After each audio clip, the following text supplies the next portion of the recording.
पिछली कुछ वीडियोस में हमने मजमूई तलब या एग्रीगेट डिमांड के बारे में बहुत तफसील से बात की है।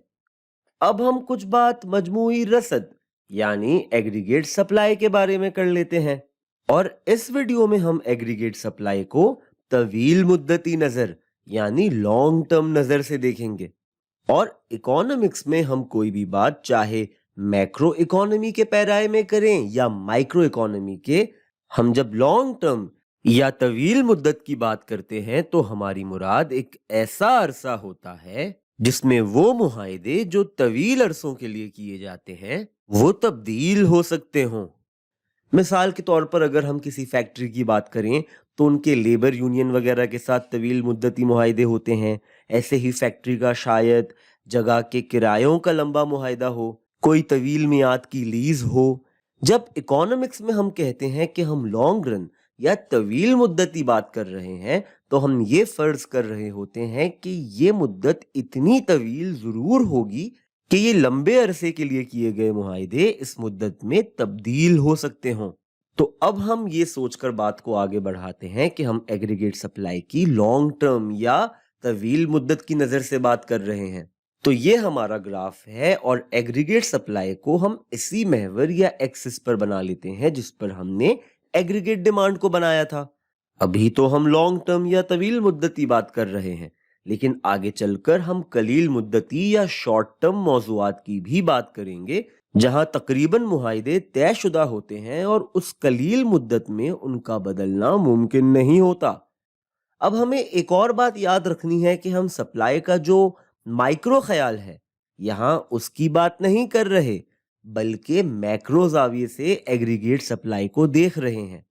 क्योंकि जब हम माइक्रो की बात करते हैं तो हम इनफिरादी सप्लाई या क्वांटिटी सप्लाइड को देख रहे होते हैं, तादाद रसद को देख रहे होते हैं, किसी एक मार्केट या किसी एक चीज की तादाद रसद को देख रहे होते हैं। लेकिन यहाँ हम मैक्रो बात कर रहे हैं, यानी हम मजमूई इकोनॉमी की बात कर रहे हैं और हम चीजों और खिदमात की इकोनॉमी में मजमूई सप्लाई को देख रहे हैं, इसीलिए हम इसको एग्रीगेट सप्लाई कह रहे हैं। अब आ जाते हैं हम अमूदी या वर्टिकल एक्सिस पर। इस पर हम कीमतों की सतह ले लेंगे। तो अब हमारा मॉडल कुछ बनने लगेगा, लेकिन ये बात भी याद रखना जरूरी है कि ये एक बहुत सादा मॉडल है और असल दुनिया में चीजें बहुत पेचीदा होती हैं। मईशत दानों का ये ख्याल है कि लॉन्ग रन या तवील मुद्दत में दोनों ही एग्रीगेट डिमांड और एग्रीगेट सप्लाई कीमतों की सतह में आने वाली तब्दीलियों से बिल्कुल भी मुतासिर नहीं होते। लिहाजा इस बात से कता नजर कि कीमतों की क्या सतह है, लॉन्ग रन में हमारा रियल जीडीपी एक ही रहेगा। हम इसे मुल्क की पैदावारी काबिलियतों और सलाहियतों का एक फितरी रुझान भी कह सकते हैं। और ये जो हमने लॉन्ग रन का ग्राफ बनाया है इसमें हम ये कह रहे हैं कि बाकी सब वैसे का वैसा ही रहेगा, कीमतों के अलावा और कुछ नहीं बदलेगा। तो ऐसे ही में ये ग्राफ ऐसा बनेगा जैसे हमने बनाया है। लेकिन अब अगर मुल्क में कीमतों के अलावा दूसरे शोबों में तब्दीली आ जाए तो ये ग्राफ बदल जाएगा। मिसाल के तौर पर हम मुल्क में आबादी की बात करते हैं। अगर मुल्क की आबादी बढ़ जाए तो ऐसे में कुदरती तौर पर मुल्क की पैदावारी काबिलियत भी बढ़ जाएगी और ऐसे ये ग्राफ आगे ऊपर या सीधे हाथ की तरफ आ जाएगा, यानी टूवर्ड्स द राइट शिफ्ट हो जाएगा। अगर मुल्क में उन लोगों के लिए जो कि काम ढूंढ रहे हैं आसानियां पैदा कर दी जाएं, मिसाल के तौर पे कोई नई वेबसाइट बन जाए या कोई ऐसे नए तरीके बन जाएं जिससे ज्यादा से ज्यादा लोगों को मुलाजमतें मिलने लगें, ऐसे भी मुल्क की पैदावारी काबिलियत बढ़ जाएगी। इसी तरह अगर मुल्क में मजमूई तौर पर कारोबार पनपने लगे तो भी इकोनॉमी की मजमूई पैदावारी काबिलियत बढ़ जाती है। तो हम कहेंगे कि अगर मुल्क में बेरोजगारी कम हो जाए जिससे मुल्क की पैदावारी काबिलियत बढ़ जाए, ऐसे में भी ये कर्व राइट की तरफ शिफ्ट हो जाएगा। ऐसे ही अगर मुल्क में टेक्नोलॉजी के जरिए पैदावार बढ़ जाए या नए कुदरती वसाइल दरियाफ्त हो जाएं, तब भी मुल्क की मजमूई पैदावारी काबिलियत यानी रियल जीडीपी बढ़ जाएगा और ये कर्व राइट की तरफ शिफ्ट हो जाएगा।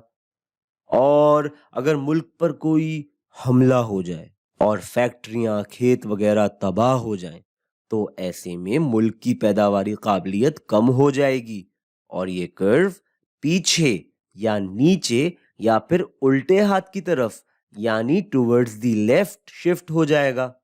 خلاصہ یہ ہے کہ ہم ملک کی ریل جی ڈی پی کو ایک مخصوص دورانیے کے لیے دیکھ رہے ہیں اور اس عرصے میں قیمتوں کے علاوہ ہونے والی تبدیلیاں اس گراف کو متاثر کریں گی، لیکن قیمتوں کے بارے میں ہم یہ کہہ رہے ہیں کہ یہ اس گراف یا ملک کی لانگ ٹرم ایگریگیٹ سپلائی پر نظر انداز نہیں ہوتی، اور وہ اس لیے کہ لانگ ٹرم ایگریگیٹ سپلائی حقیقتاً ملک کی گڈز اینڈ سروسز یعنی چیزوں اور خدمات کو پروڈیوس کرنے کی قابلیت ہوتی ہے، اور اگر ملک میں قیمتیں اوپر نیچے ہو رہی ہوں تو اس کا طویل مدت میں یا لانگ رن میں ملک کے وسائل اور لوگوں کی پیداواری قابلیت پر کوئی اثر نہیں ہوتا، اور اسی لیے جب ایگریگیٹ سپلائی کا کرو ہم قیمتوں کی سطح کی مناسبت سے بناتے ہیں تو ہمیں ایک ایسا کرو ملتا ہے۔ لیکن اگر یہ ایگریگیٹ سپلائی کی بات قلیل مدت یا شارٹ ٹرم پر آ جائے تو بات ذرا دلچسپ ہو جاتی ہے، اور آگے چل کر ہم یہ دلچسپ باتیں دل کھول کر کریں گے۔